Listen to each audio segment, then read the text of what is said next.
Good morning to all students. तो बेटा आज की वीडियो में हम chapter number 5 coal and petroleum को स्टार्ट करने जा रहे हैं। तो हम आज कुछ टॉपिक इसमें डिस्कस करेंगे, लाइक रिसोर्सेज को हम बताएंगे, रिसोर्सेज के टाइप बताएंगे आपको, एग्जॉस्टेबल रिसोर्स कौन से हैं, इनएग्जॉस्टेबल रिसोर्स कौन से हैं, कोल क्या होता है, कोल की स्टोरी क्या है कि कोल बना कैसे। तो हम आज की वीडियो में इन्हीं टॉपिक्स को डिस्कस करेंगे। आपने वीडियो को 2 से 3 टाइम्स देखना है और अपने सभी फ्रेंड्स को शेयर भी करना है, ठीक है। तो आइए हम स्टार्ट करते हैं आज का topic coal and petroleum. Good morning to all students. तो बेटा आज का आपका चैप्टर नेम है कोल एंड पेट्रोलियम। तो इसका फर्स्ट टॉपिक आज हम डिस्कस करेंगे रिसोर्सेज। तो क्या होते हैं रिसोर्सेज? रिसोर्सेज को बोला जाता है संसाधन, ठीक है। अब 2 टाइप के रिसोर्सेज होते हैं mainly. First one is natural resources, second one is artificial resources. तो नेचुरल रिसोर्सेज कौन से हैं? जो आपको नेचर में अवेलेबल हैं फ्री, और आर्टिफिशियल जो कि मैन मेड है, ठीक है। नेचुरल रिसोर्सेज कौन से हैं? Like air, water, sunlight. और आर्टिफिशियल रिसोर्सेज कौन से हैं? जिसको मैन मेड मतलब जिसे किसी इंसान ने बनाया है, उनको हम क्या बोलेंगे? Artificial resources. जैसे आप पेट्रोलियम से कोल, पेट्रोल, डीजल, ये सब मतलब पेट्रोलियम से आप पेट्रोल, डीजल ऑब्टेन करते हो, तो ये मैन मेड प्रोसेस से चलेगा। दैट मीन्स इस प्रोसेस में आपको क्या मिलेगा? Artificial resource. तो देखिए पढ़ते हैं इसको, एक बार स्टार्ट करें। रिसोर्सेज क्या है, इसकी डेफिनेशन ये आपको दे रखे है। We use various material for our basic needs, कि हमें अपनी ज़रूरतों को पूरा करने के लिए कई मटेरियल्स की नीड होती है। Some of them are found in nature, some have been made by human effort, कि कुछ मटेरियल्स को बनाने में ह्यूमन एफर्ट लगते हैं और कुछ मटेरियल्स आपको नेचर में एज इट इज़ मिल जाते हैं। All things which are obtained from nature, they are called natural resources। तो वो सभी वस्तुएं जो आपको नेचर में मिल गई हैं, या वो सभी संसाधन जो आपको नेचर से, प्रकृति से मिल जाते हैं, they are natural resources। आगे देखिए, इसके बाद है और जो नहीं मिलते वो क्या है? आपके आर्टिफिशियल रिसोर्सेज, ठीक है। अब बात करते हैं क्लासिफिकेशन ऑफ नेचुरल रिसोर्सेज की, कि इनको किस तरह से हम क्लासीफाई करते हैं। सो नेचुरल रिसोर्सेज को अगर हम क्लासीफाई करें, so they are inexhaustible and exhaustible. जो इनएग्जॉस्टेबल नेचुरल रिसोर्सेज हैं उन्हीं को क्या बोला जाता है? They are renewable. और जो एग्जॉस्टेबल नेचुरल रिसोर्सेज हैं दे आर नॉन रेन्यूएबल। अब इनका मतलब क्या है? देखिए, इनएग्जॉस्टेबल रिसोर्सेज तो वो होते हैं नेचर के जो कभी ख़त्म नहीं हो सकते, मतलब कि इनका हम बहुत ज़्यादा भी यूज़ करें तो इतना ज़्यादा कोई इम्पैक्ट नहीं पड़ेगा। जैसे एयर, वाटर, सनलाइट, ये कभी ना ख़त्म होने वाले रिसोर्सेज हैं। That's why we call them inexhaustible resources, or we call them renewable resources.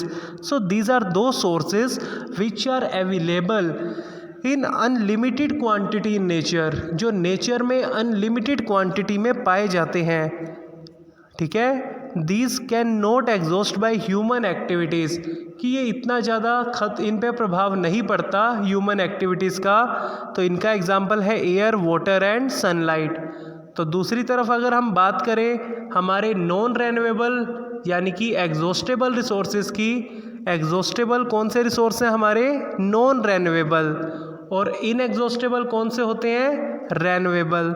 तो अब हम बात करेंगे एग्जॉस्टेबल रिसोर्सेज की, जो कि कौन से हैं? आपके नॉन रेन्यूएबल। तो एग्जॉस्ट का मतलब जो आने वाले टाइम में ख़त्म हो सकते हैं, जो विलुप्त हो सकते हैं। तो उनमें पेट्रोलियम, फॉरेस्ट, सॉइल, कोल, इन सबको हम इंक्लूड करते हैं। सो एग्जॉस्टेबल रिसोर्स या फिर नॉन रेन्यूएबल रिसोर्स ये कौन से हैं? These resource can not replace themselves and are estimated to exhaust in future by human activities, कि ऐसा अनुमान लगाया जाता है कि ह्यूमन एक्टिविटीज़ के कारण आने वाले समय में ये रिसोर्स ख़त्म हो सकते हैं जो आपके एग्जॉस्टेबल रिसोर्स हैं। तो इनके एग्जांपल वही हैं आपके कोल, पेट्रोलियम, फॉरेस्ट एक्सेट्रा। आइए देखिए एक बार इसके बारे में देख लेते हैं। यहाँ डिफरेंस दे रखे हैं। Resources can be broadly classify into two kinds, तो मेनली इनको हम दो टाइप में ही डिवाइड करेंगे। First one is inexhaustible, second is exhaustible. So inexhaustible, these resources are present in unlimited quantity in nature and are not likely to be exhausted by human activities। तो inexhaustible resources वो हैं जो हमारे nature में unlimited quantity में पाए जाते हैं, मतलब भरपूर मात्रा में पाए जाते हैं। They are not likely to exhausted by human activities, तो ह्यूमन एक्टिविटीज़ के कारण भी ये इतनी जल्दी ख़त्म नहीं होने वाले, लाइक सनलाइट एंड एयर। और एग्जॉस्टेबल रिसोर्सेज की ह्यूमन एक्टिविटीज़ के कारण जो ख़त्म हो सकते हैं वो है आपके एग्जॉस्टेबल रिसोर्सेज।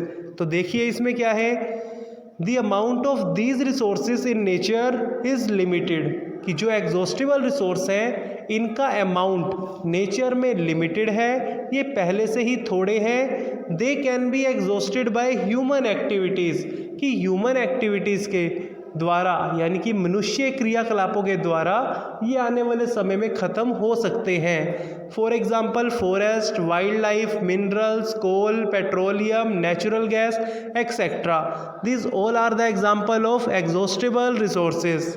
आगे देखिए नेचुरल रिसोर्सेज के और एग्जाम्पल दिए हैं आपको। Natural resources like coal, petroleum and natural gas. तो नेचुरल रिसोर्सेज के कौन कौन से एग्जाम्पल हैं? Coal, petroleum and natural gas. These were formed from the dead remains of living organism, so these are also known as fossil fuel। तो इनको हम fossil fuel भी बोलते हैं। कौन कौन से रिसोर्स? जो ये नेचुरल रिसोर्स आपके कौन से हैं? कोल, पेट्रोलियम और नेचुरल गैस। अब देखो है तो ये तीनों नेचुरल रिसोर्स, बट ये बने कैसे हैं? These were formed from dead remains of living organism। तो जो लिविंग ऑर्गेनिज्म के अवशेष होते हैं, जो उनके डेड रिमेन्स होते हैं, उन्हीं को हम फॉसिल बोलते हैं। तो अब उनकी डेड बॉडी से जो फ्यूल बनेगा तो हम उसका नाम क्या रख देते हैं? Fossil fuel. दैट मीन्स जो नेचुरल रिसोर्स कौन कौन से? एक तो कोल, पेट्रोलियम और नेचुरल गैस। ये किससे बने हैं? ये dead remains of living organism से बने हैं। Dead remains of living organism का नाम क्या होता है? फॉसिल। तो इन फॉसिल से जो फ्यूल बनेगा हम उसे क्या बोल देते हैं? Fossil fuel. तो फॉसिल फ्यूल आपसे पूछा जाए give any one example of fossil fuel, तो आप इन तीनों में से किसी भी एग्जाम्पल को बता सकते हो।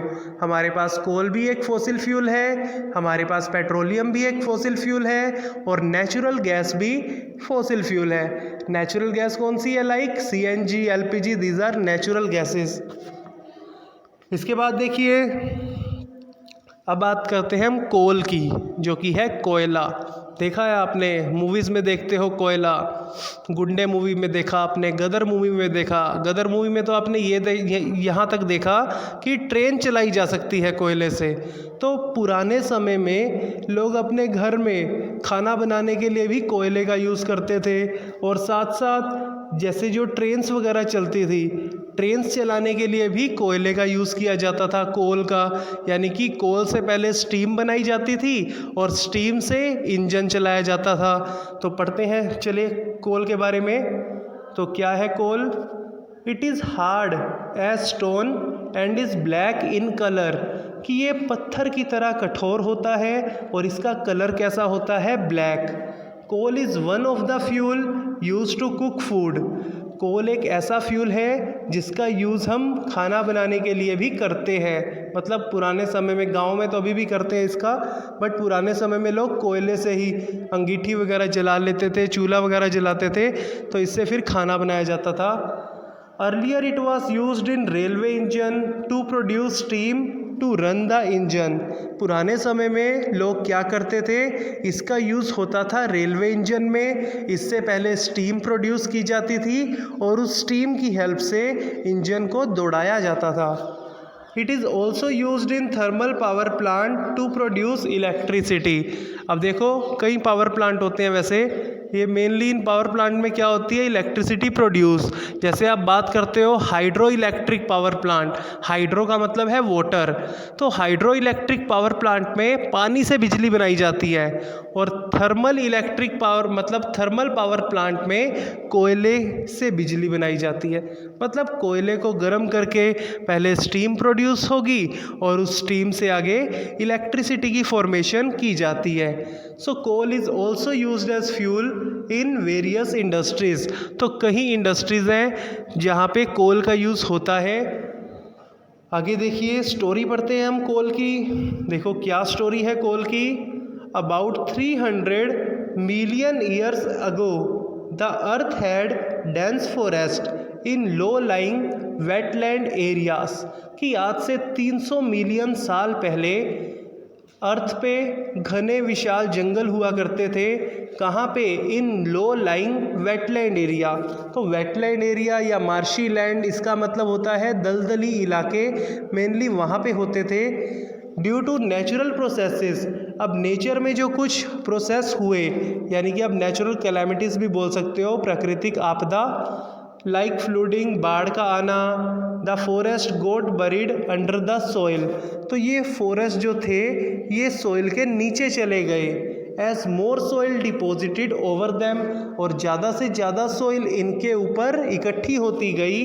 दे आर कंप्रेस्ड, ये दबते गए। दैट मीन्स ये किस में आ गए, हाई प्रेशर में। अब इन फॉरेस्ट पर क्या लग रहा था, हाई प्रेशर। किसका प्रेशर लग रहा था, सोइल का, कि जितनी ज़्यादा सोइल के नीचे जाएंगे उतना ज़्यादा सोइल इस पर प्रेशर लगाएगी। And the temperature also rose as they sink deeper and deeper, और ये जितना ज़्यादा गहराई में जाते गए उतना ज़्यादा ही नीचे टेम्परेचर भी बनता गया। तो इनको नीचे हाई टेम्परेचर भी मिला फॉरेस्ट को, और इनको हाई प्रेशर भी मिला सोइल से। So under high pressure and high temperature the dead plants get slowly converted into coal. और यही डेड प्लांट्स जो थे धीरे धीरे कोयले का रूप लेते गए जब इन डेड प्लांट्स को हाई प्रेशर और हाई टेम्परेचर मिला। तो ये है स्टोरी ऑफ कोल। बाकी की वीडियोस में हम इस चैप्टर को आगे डिस्कस करेंगे। आपको वीडियो पसंद आई हो तो चैनल को सब्सक्राइब करें, अपने फ्रेंड्स से शेयर करें। Thank you and have a nice day. Bye bye.